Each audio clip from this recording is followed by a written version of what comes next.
नमस्कार साथियों, एक बार फिर से आपका स्वागत है पेरेंटल स्टडी सेंटर पे। तो आज के इस वीडियो में हम बात करने वाले हैं आईसीयू के मोस्ट इम्पॉर्टेंट क्वेश्चंस का, क्योंकि नर्सिंग का कोई भी एग्ज़ाम हो आईसीयू से क्वेश्चंस आना श्योर होता है। तो ये क्वेश्चंस आपके लिए काफ़ी इम्पोर्टेंट होने वाला है, तो वीडियो को लास्ट तक ज़रूर देखिएगा। तो चलिए क्वेश्चंस को स्टार्ट करते हैं और सबसे पहले क्वेश्चन नंबर 1 देखते हैं। तो क्वेश्चन नंबर 1 दिया है, the following are the recognised strategy in the prevention of ventilator associated pneumonia except. तो यहाँ पे दिया है कि इनमें से कौन कौन सी स्ट्रेटजी ऐसी हैं जो कि वेंटिलेटर एसोसिएटेड न्यूमोनिया को प्रिवेंट करता है एक्सेप्ट। यहाँ पे एक्सेप्ट पूछा गया है कि मतलब 3 ऑप्शन यहाँ पे सही होने वाले हैं एक्सेप्ट एक, ठीक है। तो वही जो गलत ऑप्शन होने वाला है वही आपको बताना है। तो ऑप्शन दिया है यहाँ पे डेली सेडेशन होल्ड, और दूसरा ऑप्शन है क्लोरहेक्सिडिन माउथ केयर, और ऑप्शन सी है head up positioning 30 to 45 degree, and option number 4 है डेली वेंटिलेटर ट्यूबिंग चेंजेज। तो यहाँ पे आपका option number D daily ventilator tubing changes ये सही होने वाला है, क्योंकि इसका रोल जो है वेंटिलेटर एसोसिएटेड न्यूमोनिया में कोई नहीं होता है, तो इससे जो है वेंटिलेटर एसोसिएटेड न्यूमोनिया प्रिवेंट नहीं होता है। तो यहाँ पे ऑप्शन नंबर डी आपका सही हो जाएगा। और उसके बाद हम देखते हैं क्वेश्चन नंबर 2। यहाँ पे दिया है identify this item showing an image. तो यहाँ पे एक इमेज दी हुई है और आपको पहचानना है ये किस चीज़ की इमेज है। तो आपको ऑप्शन दिया गया है यहाँ पे, ऑप्शन नंबर ए है oxygen adapter, option number B है HME filter, option number C है ventilator circuit, and option D है नन। तो यहाँ पे आपको पहचानना है ये किस चीज़ की इमेज है। तो यहाँ पे ये इमेज जो है एचएमई फिल्टर की है। एचएमई फिल्टर जो है वेंटिलेटर में लगाया जाता है, जो कि वायरसेस और बैक्टीरिया को फिल्टर करता है। तो ये जो है एचएमई फिल्टर है। तो फिर देखते हैं क्वेश्चन नंबर 3। तो क्वेश्चन नंबर 3 में दिया है identify the item showing in image. यहाँ पे भी एक इमेज दी हुई है और आपको पहचानना है कि ये कौन सा इमेज है, किस चीज़ की इमेज है। तो ऑप्शन है cautery, ET stylet, trocar, and catheter. तो ये इमेज आपकी जो है ये है स्टाइलेट की, ये आपका ईटी स्टाइलेट की है। ईटी स्टाइलेट का यूज हम इंट्यूबेशन करने के लिए करते हैं, जबकि इंट्यूबेशन ट्यूब को जो है ईटी ट्यूब को आपको अंदर इंसर्ट करना होता है, तो इसकी हेल्प से जो है हम ईटी ट्यूब को इंसर्ट करते हैं। तो ये ईटी स्टाइलेट है। और फिर देखते हैं क्वेश्चन नंबर 4। क्वेश्चन नंबर 4 है आपका, a client is on a continuous mechanical ventilation and the high pressure alarm sound, which of the following action should the nurse take to eliminate the problem. तो यहाँ पे दिया है कि एक client जो है continuous mechanical ventilation and high pressure alarm sound पे है। तो यहाँ पे जो है दिया है which of the following action should the nurse take. तो यहाँ पे दिया है कि नर्स कौन सा एक्शंस करेगी इसको एलिमिनेट करने के लिए। तो यहाँ पे आपको ऑप्शन दिया है, ऑप्शन नंबर 1 है silence the alarm to avoid disturbance, check the ventilator circuit for any disconnections, inflate the cuff of ET tube to a pressure of 25 mm Hg, and option D है eliminate excess accumulation water from the ventilator circuit। तो यहाँ पे आपका option number D जो है सही हो जाएगा, eliminate excess accumulation water from the ventilator circuit। ठीक है, यहाँ पे ऑप्शन नंबर 4 आपका सही हो जाएगा। और फिर देखते हैं हम क्वेश्चन नंबर नेक्स्ट 5। ठीक है, क्वेश्चन नंबर 5 में आपको एक इमेज दी है और आपको पहचानना है कि ये किस चीज़ की इमेज है। ठीक है, यहाँ पे आपको ऑप्शंस दिया है डायलिसिस मशीन, ऑप्शन बी है वेंटिलेटर, ऑप्शन सी है वैक्यूम मशीन, और ऑप्शन डी है ब्लड प्यूरीफायर। ठीक है, तो यहाँ पे आपको पहचानना है कि ये किस चीज़ की इमेज है। तो ये आपको जो इमेज दी है ये है वेंटिलेटर की इमेज। तो यहाँ पे ऑप्शन नंबर बी आपका सही हो जाएगा, वेंटिलेटर। ठीक है, आप यहाँ पे देख रहे होंगे यहाँ पे पूरी ब्रेन सर्किट लगी है और यहाँ पे इसका मॉनिटर है, ये जो है वेंटिलेटर की इमेज है। और उसके बाद हम देखते हैं question number next, question number 6।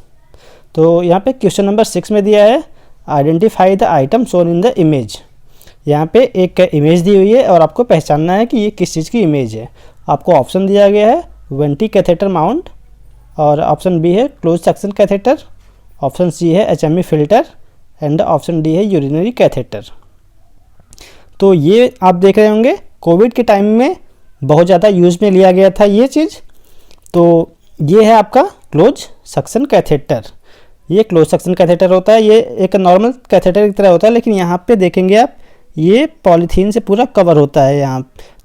तो जब भी आप सक्शन करोगे तो वहाँ से जो एरोसोल जनरेट होता है वो बाहर नहीं आता है, वो इसके थ्रू जो है एक यहाँ पे आपका जहाँ पे कलेक्ट होता है वहाँ पे कलेक्ट होके चला जाता है आपका सक्शन, ठीक है, एरोसोल भी, तो बाहर जनरेट नहीं होता। तो कोविड के टाइम में बहुत ज़्यादा यूज़ किया गया था क्लोज सक्शन कैथेटर का, ठीक है। तो ये आप देख लो, ये क्लोज सक्शन कैथेटर की इमेज है। और चलिए नेक्स्ट क्वेश्चन देखते हैं, क्वेश्चन नंबर 7। यहाँ पे दिया है आइडेंटिफाई द इमेज। यहाँ पे भी एक इमेज दिया है और आपको पहचानना है ये किस चीज़ की इमेज है। तो यहाँ पे फर्स्ट ऑप्शन है आपका ट्रैकियोस्टोमी ट्यूब, और सेकंड ऑप्शन है इंडोट्रैकियल ट्यूब, थर्ड ऑप्शन है suction set, and D option है आपका सक्शन कैथेटर। तो ये इमेज आप देखिए और आप पहचानिए किस चीज़ की इमेज है। तो आप देख रहे होंगे ये एक ईटी ट्यूब की इमेज है, ठीक है, इंडोट्रैकियल ट्यूब, ठीक है। तो यहाँ पे ऑप्शन नंबर आपका बी सही हो जाएगा, इंडोट्रैकियल ट्यूब, ठीक है।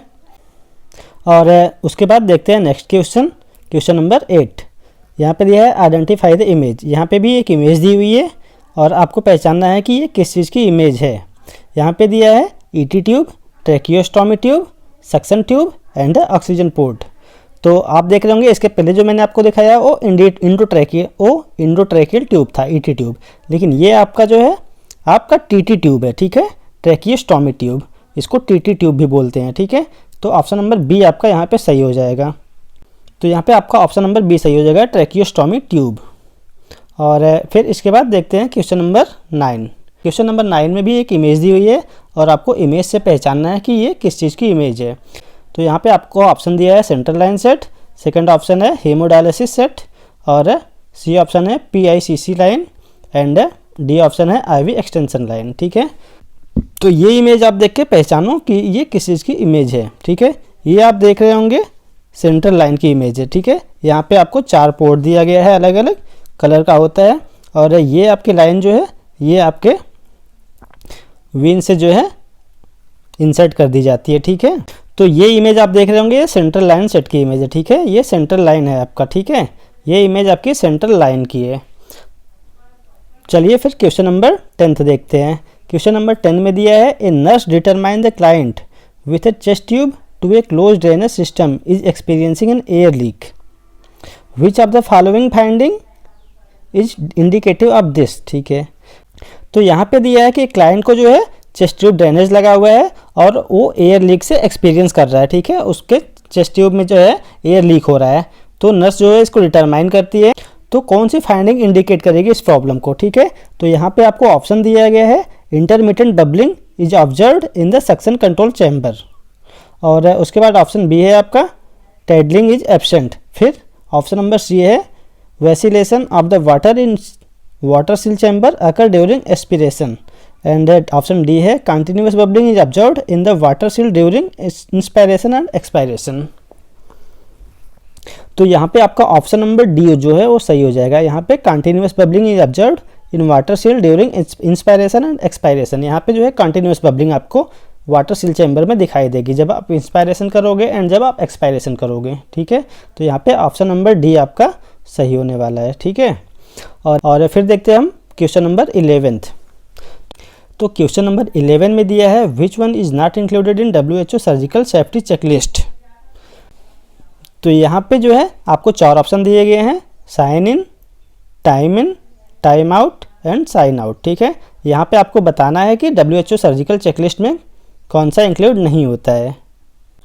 तो यहाँ पे आपको पता है कि WHO सर्जिकल चेकलिस्ट में साइन इन इंक्लूड होता है, टाइम आउट भी इंक्लूड होता है, साइन आउट भी इंक्लूड होता है, लेकिन टाइम इन इंक्लूड नहीं होता है। तो यहाँ पे आपका ऑप्शन नंबर जो है वो बी सही हो जाएगा, ठीक है। ऑप्शन नंबर बी यहाँ पे सही हो जाएगा, क्योंकि यहाँ पे पूछा गया है कि कौन सा इंक्लूड नहीं होता है, ठीक है। तो यहाँ पे टाइम इन आपका जो टाइम इन होता है वो इंक्लूड नहीं होता है, ठीक है। तो ऑप्शन नंबर यहाँ पे बी आपका सही हो जाएगा। और फिर देखते हैं क्वेश्चन नंबर 12। क्वेश्चन नंबर 12 में दिया है आइडेंटिफाई द आइटम्स। यहाँ पे एक इमेज दी हुई है और आपको पहचानना है कि ये किस चीज़ की इमेज है। आपको ऑप्शन दिया गया है close suction catheter, option B दिया गया है वेंटिलेटर सर्किट, और ऑप्शन सी है oxygen pipe, and option D है HME फिल्टर। तो थोड़ी देर पहले अभी हमने आपको क्लोज सेक्शन कैथेटर दिखाई दिया, तो ये क्लोज सेक्शन कैथेटर तो है नहीं।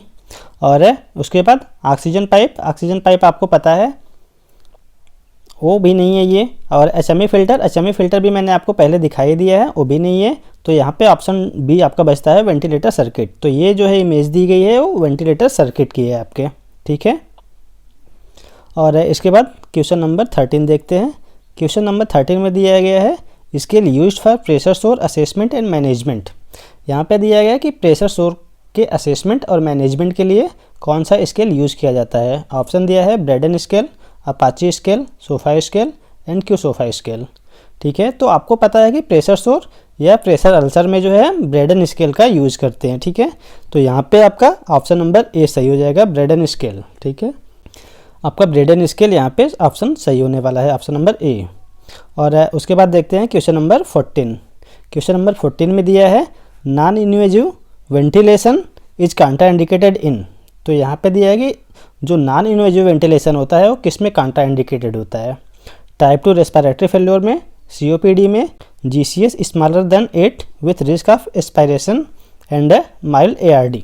तो यहाँ पे आपका ऑप्शन नंबर सी सही हो जाएगा, GCS smaller than 8 with risk of aspiration, ठीक है। जिसमें एस्पिरेशन का चांस ज़्यादा होता है वहाँ पे नॉन इन्वेजिव वेंटिलेशन कॉन्ट्राइंडिकेटेड किया जाता है, ठीक है। तो और उसके बाद हम देखते हैं क्वेश्चन नंबर 15। तो क्वेश्चन नंबर 15 में दिया है आइडेंटिफाई द फॉलोइंग इमेज। ये इमेज दी हुई है और इसको आइडेंटिफाई करना है कि ये किस चीज़ की इमेज है। ऑप्शन दिया है आपको suction catheter, urinary catheter, vanity circuit and brain circuit, ठीक है। ये इमेज आप देखिए और आप बताइए कि ये किस चीज़ की इमेज है। तो ये आपको मैं बताऊं तो ये है आपका सक्शन कैथेटर। आपका अलग अलग कलर जो है अलग अलग नंबर को रिप्रेजेंट करता है और ये आपका सक्शन में यूज होता है, ठीक है, जो सक्शन कैथेटर होता है। तो ये आपकी इमेज सक्शन कैथेटर की है, ठीक है। आप इसके कलर को देख के इसके नंबर को बता सकते हैं कि कौन से कलर का कौन सा नंबर कैथेटर ये है, ठीक है। उसके बाद हम देखते हैं नेक्स्ट क्वेश्चन नंबर 16। तो यहाँ पे क्वेश्चन नंबर 16 में दिया गया है the compression ventilation ratio for 2 rescuer in adult rate are, ठीक है। यहाँ पे दिया है जब हम CPR करते हैं, ठीक है, ये CPR के लिए पूछा है, ठीक है। जब हम CPR करते हैं एडल्ट क्लाइंट में तो वहाँ पे कंप्रेशन वेंटिलेशन रेशियो क्या होता है। तो यहाँ पे आपको ऑप्शन दिया है 15:2, 13:2, 15:1 एंड 30:1, ठीक है। तो यहाँ पे आपको पता है कि CPR के टाइम में जो कंप्रेशन वेंटिलेशन रेशियो एडल्ट में होता है वो होता है आपका 30:2, ठीक है। 30 कंप्रेशन देते हैं हम, ठीक है, और 2 वेंटिलेशन, ठीक है। तो यहाँ पे 30:2 आपका सही होने वाला है, ऑप्शन नंबर बी। 30:2 आपका एडल्ट में CPR के टाइम पे हम कंप्रेशन इंटू वेंटिलेशन का रेशियो रखते हैं। और फिर देखते हैं क्वेश्चन नंबर 17। क्वेश्चन नंबर 17 में दिया है which medication is use to sedate the patient in intubation process. जब हम इंट्यूबेशन प्रोसेस करने लगते हैं तो कौन सी मेडिसिन देते हैं पेशेंट को सीडेट करने के लिए। आपको ऑप्शन दिया गया है epinephrine, propofol, morphine and acetaminophen. तो आपको पता है कि जब हम इंट्यूबेट करते हैं पेशेंट को तो वहाँ पे प्रोपोफॉल का यूज़ करते हैं, ठीक है। एपिनेफ्रिन को जो है सीडेशन की मेडिसिन ही नहीं है, आपकी मॉर्फिन है, लेकिन मॉर्फिन यहाँ पे सीडेशंस के लिए इंट्यूबेशन में यूज़ नहीं किया जाता है, ठीक है। इसको हम पेन के लिए यूज़ करते हैं, जब एक्सट्रीम पेन होता है आपका, जैसे कैंसर वाले पेशेंट्स में मॉर्फिन का यूज़ करते हैं। एसिटामिनोफिन इसका नॉर्मल पेन में यूज़ किया जाता है, लेकिन इंट्यूबेशन के टाइम में एसिटामिनोफिन का भी यूज़ नहीं किया जाता, ठीक है। जब हम इंट्यूबेशन करते हैं तो वहाँ पे प्रोपोफॉल का यूज़ करते हैं, ठीक है। तो ऑप्शन नंबर बी आपका यहाँ पे सही होने वाला है, प्रोपोफॉल, ठीक है। आपका प्रोपोफॉल जो है वो यहाँ पे ऑप्शन सही होने वाला है, ठीक है। और फिर देखते हैं क्वेश्चन नंबर 18। क्वेश्चन नंबर 18 में दिया है item shown in the image are, ठीक है। आपको ये इमेज दी हुई है, आपको ये इमेज है और आपको पहचानना है कि ये किस चीज़ की इमेज है, ठीक है। Otoscope, laryngoscope, perimetry machine and lens, ठीक है। तो आपको पता है कि ये आपका लेरिंगोस्कोप है, ठीक है। ये आपका ऑप्शन नंबर बी लेरिंगोस्कोप है और इसका यूज़ जो है हम इंट्यूबेशन के टाइम में करते हैं, ठीक है। इंट्यूबेशन में जब हम ईटी ट्यूब डालने लगते हैं तो लेरिंगोस्कोप जो है पहले वहाँ पे इंसर्ट करके इससे जो है देखते हैं और उसके थ्रू जो है हम ईटी ट्यूब को इंसर्ट करते हैं, ठीक है। तो ये आपका इंट्यूबेशन के टाइम में यूज़ किया जाता है लैरिंगोस्कोप, ठीक है। और उसके बाद देखते हैं क्वेश्चन नंबर 19। क्वेश्चन नंबर 19 में दिया है the blade shown in image are, ठीक है। ये आपको एक ब्लेड की इमेज दी हुई है और ये पूछा है कि ये कौन से नंबर की ब्लेड है। यहाँ पे ऑप्शन दिया है 5 नंबर ब्लेड, और बी ऑप्शन है 12 नंबर ब्लेड, सी ऑप्शन है 11 number blade and D option है 15 नंबर ब्लेड। तो ये इमेज आप देख रहे होंगे, तो ये इमेज आपकी 12 नंबर ब्लेड की है, ठीक है। ये 12 नंबर की ब्लेड है, तो ऑप्शन नंबर बी यहाँ पे सही हो जाएगा, 12 नंबर ब्लेड, ठीक है। आप ये ब्लेड जो है आपको जो है 4 से 5 ब्लेड जो होती है इंपॉर्टेंट, वही आपको पढ़ना पड़ता है, क्योंकि मैक्सिमम एग्जाम्स में वही रिपीट करके पूछते हैं। तो वहाँ पे सबसे ज़्यादा इंपॉर्टेंट आपकी 12 नंबर की ब्लेड होती है। तो आप 12 नंबर की ब्लेड जो है ज़रूर से याद कर लीजिएगा। यहाँ पे इमेज दी हुई है, तो ये इमेज आप जो है देख लीजिए, ऐसे ही 12 नंबर की ब्लेड होती है, क्योंकि 12 नंबर की ब्लेड जो है एग्ज़ाम में काफ़ी बार पूछ चुका है अलग अलग एग्ज़ाम में, तो इसको आप याद कर लीजिएगा। और चलिए फिर देखते हैं next question, question number 20। Question number 20 में दिया है the nurse patient ratio in ICU are, ठीक है। तो यहाँ पे पूछा है कि आईसीयू में, ठीक है, नर्स और पेशेंट का रेशियो क्या होता है, ठीक है। नर्स और पेशेंट का रेशियो कितना होता है, ठीक है। एक पेशेंट पे कितनी नर्स जो है आते हैं, ठीक है। तो यहाँ पे आईसीयू में आपको पता है कि एक पेशेंट पे एक नर्स दिया जाता है, ठीक है।